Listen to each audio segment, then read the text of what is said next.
오늘 성경 말씀 우리 구약의 말씀 보겠습니다. 욥기서 32장 1절에서 10절까지 말씀 보도록 하겠습니다. 욥기 32장 1절에서 10절까지의 말씀 그리 길지 않기 때문에 우리 한 절씩 돌아가면서 읽도록 하겠습니다. 오늘 많은 분들이 빠졌기 때문에 목소리가 좀 적더라도 크게 하셔서 같이 한번 돌아가면서 읽도록 하겠습니다. 제가 1절 말씀 읽도록 합니다.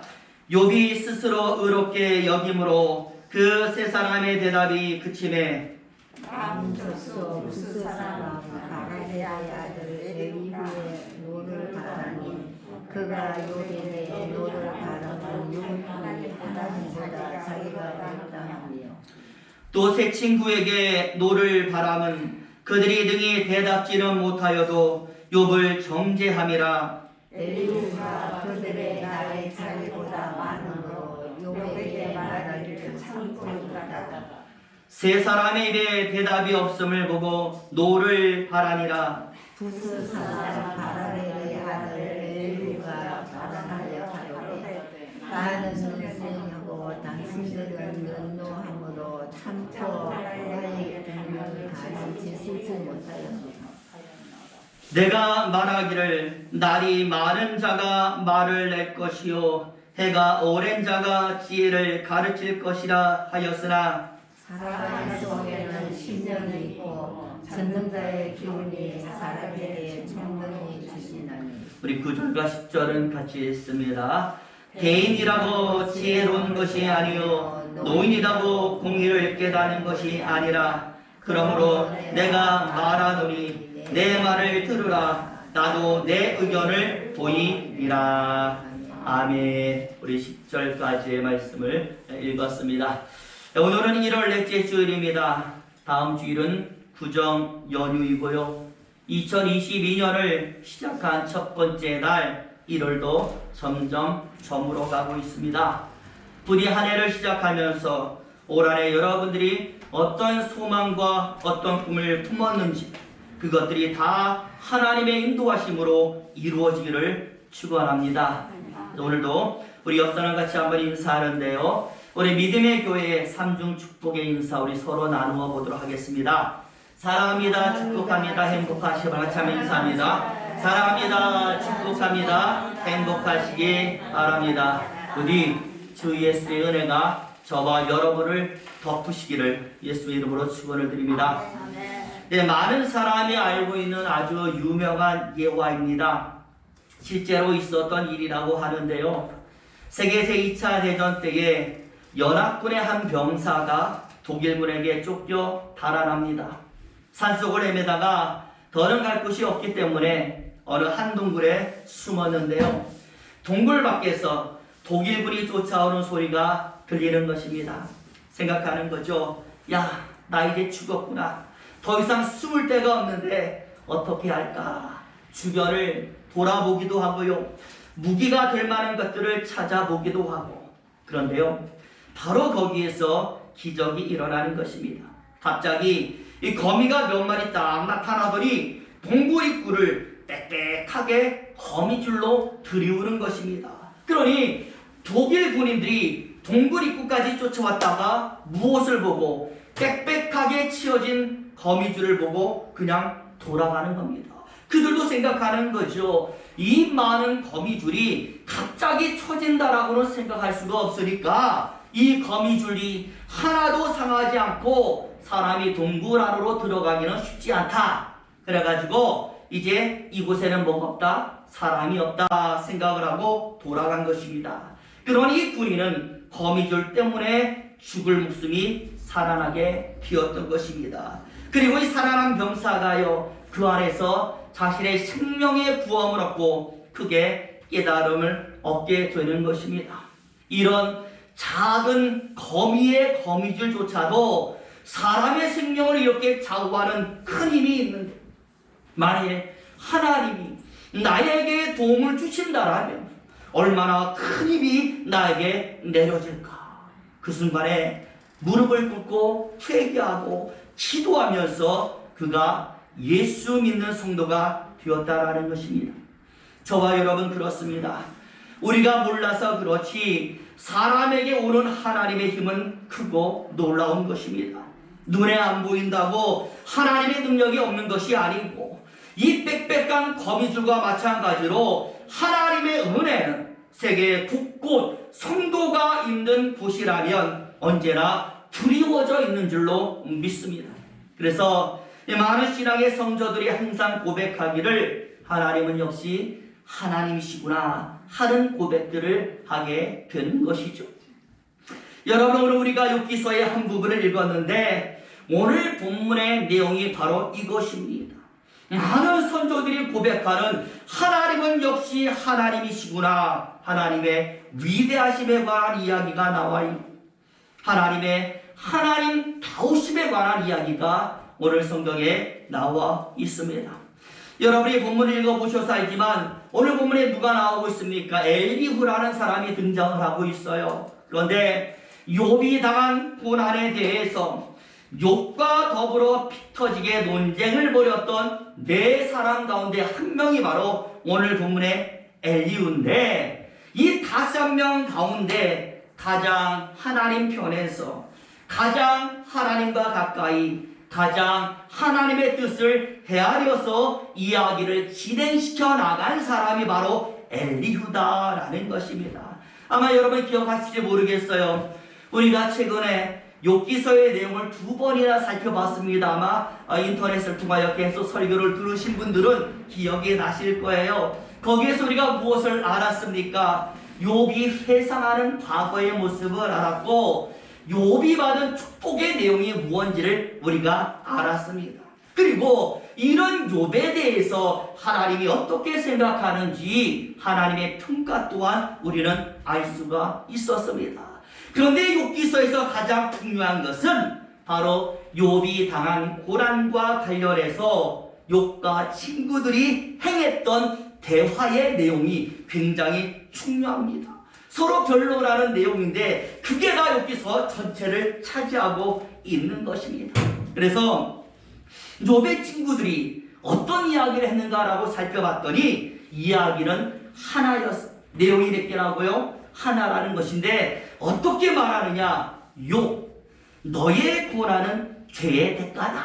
그러니 너의 숨겨진 죄, 혹 기억하지 못하는 죄가 있거든 찾아내서 회개하라라는 것이 욥의 친구들의 이야기였고요. 욥은 그렇지 않아. 나는 고난을 당한 아무런 이유와 잘못이 없어. 나는 정말 원통하고 분하고 억울하다라고 항변하는 것이 바로 욥의 내용이었다라는 것입니다. 그러니요, 이런 사람들이 서로 만나서 얘기할 때마다 뭐 하는 겁니까? 싸우는 거예요.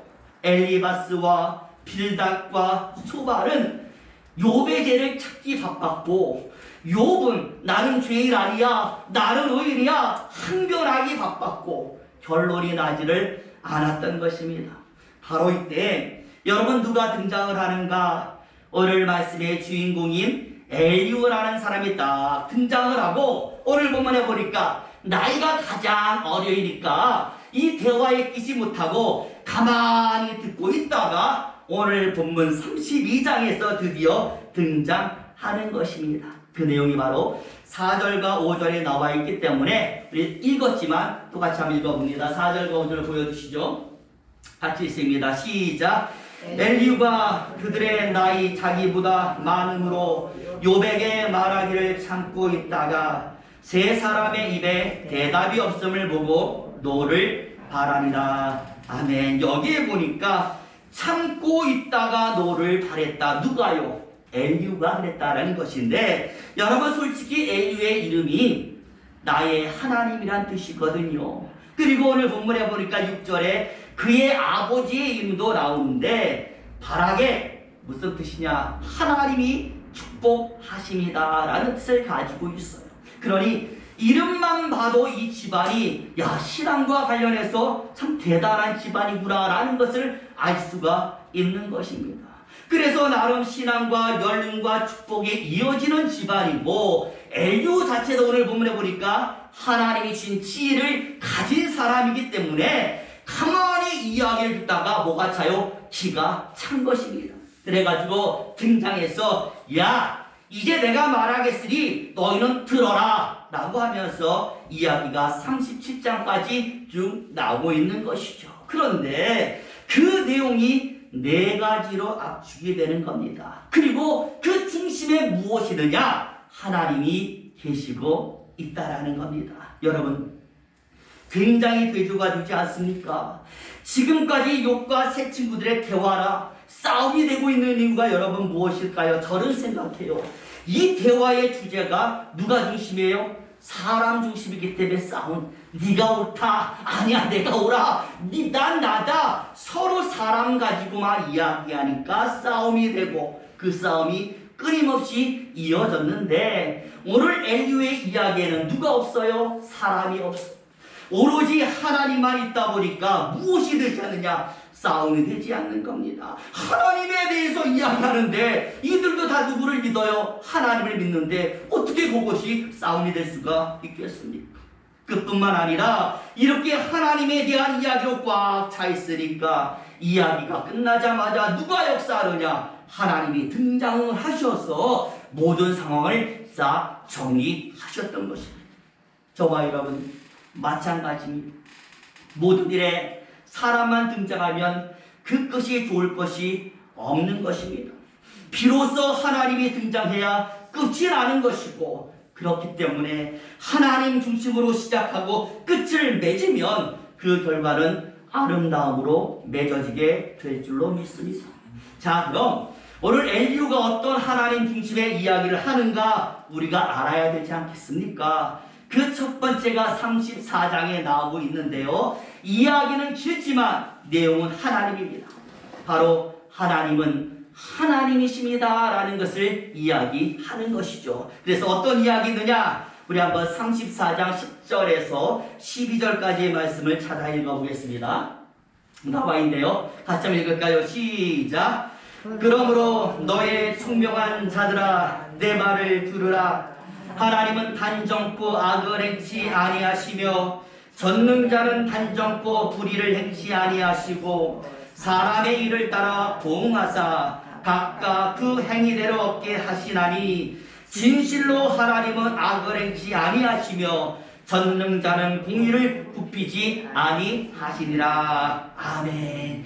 여기에 보니까 10절과 12절에 하나님은 단정코 뭐를 행치 않는다? 악을 행치 않는 분이다. 또 10절에 보니까 하나님은 불의를 행치 않는 분이시고 11절에 보면 하나님은 사람의 그 행위대로 보응하시는 분이시고 마지막 12절에 보니까 하나님은 공의를 굽히지 않는 분이시다.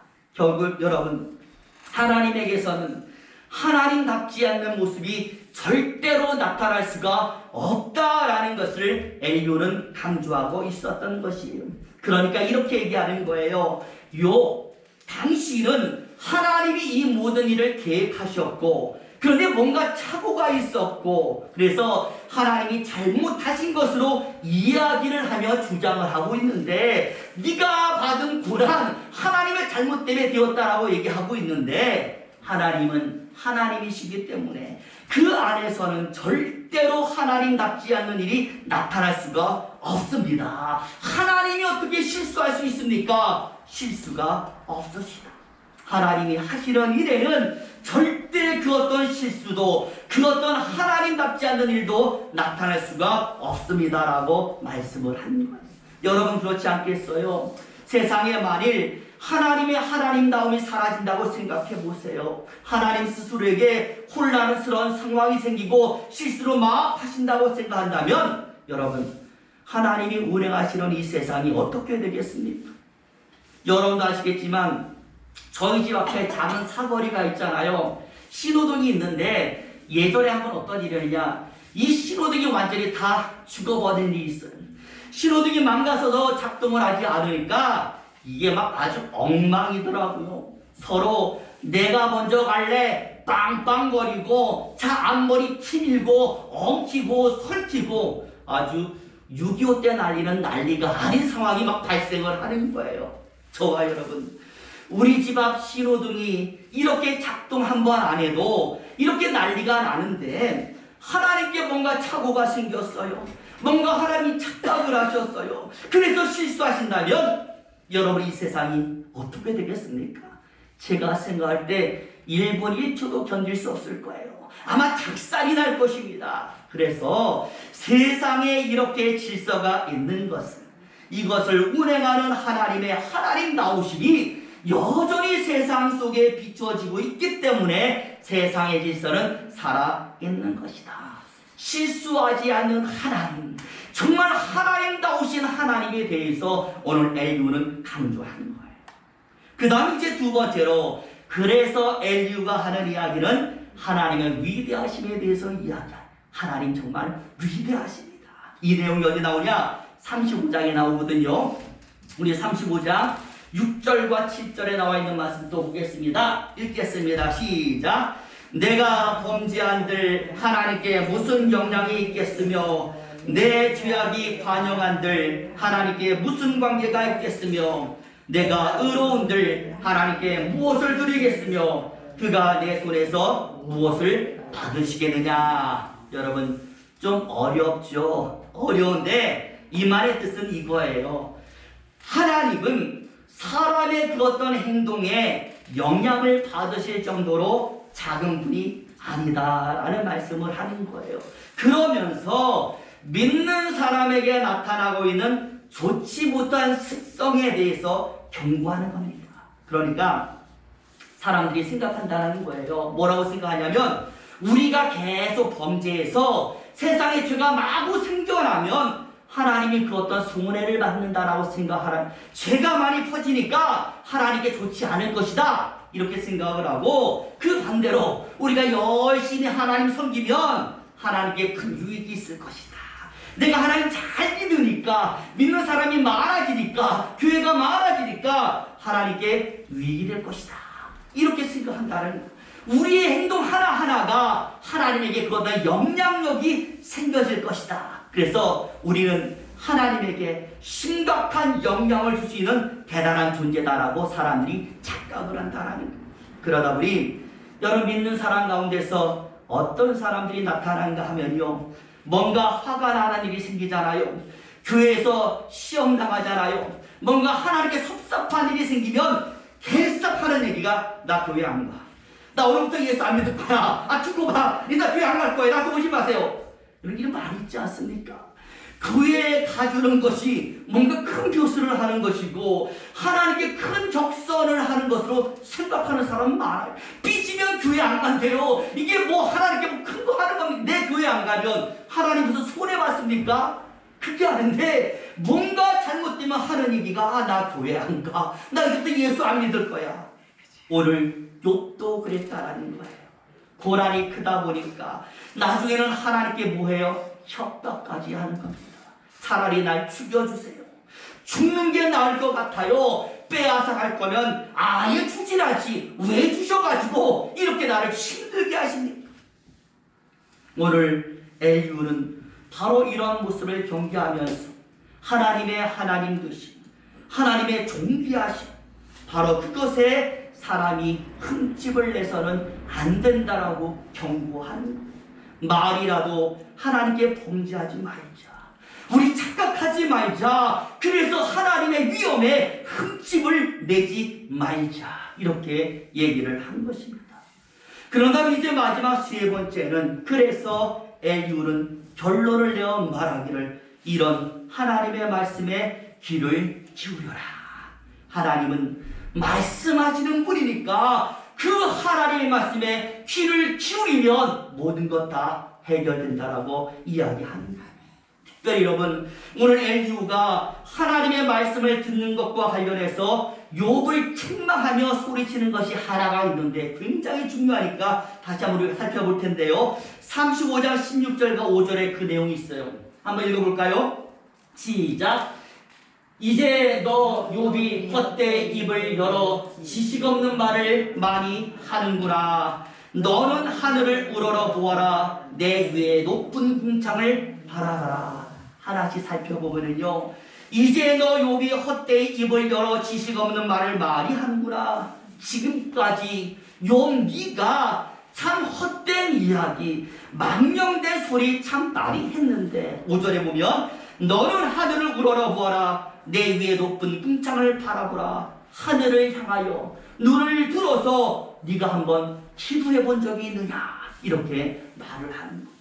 고난을 당한 뒤에 신세 한탄하고 원망하기 이전에 조용히 하나님의 뜻을 물어보고 말씀과 응답받기 위하여 귀를 기울여 본 적이 있느냐. 말씀 듣는 자세의 문제점, 기도의 문제점을 지적했어요. 그렇게 예전에는 잘하던 것 고난받은 다음에 네가 해봤느냐? 끊겼다는 거예요. 하나님과의 교제가 끊겼다라는 거예요. 불평과 불만 터뜨리기 전에 하나님께 이야기해 본 적이 있느냐? 이런 이야기가 있습니다. 어느 나라에 아주 어질고 인자한 왕이 한 명이 있었어요.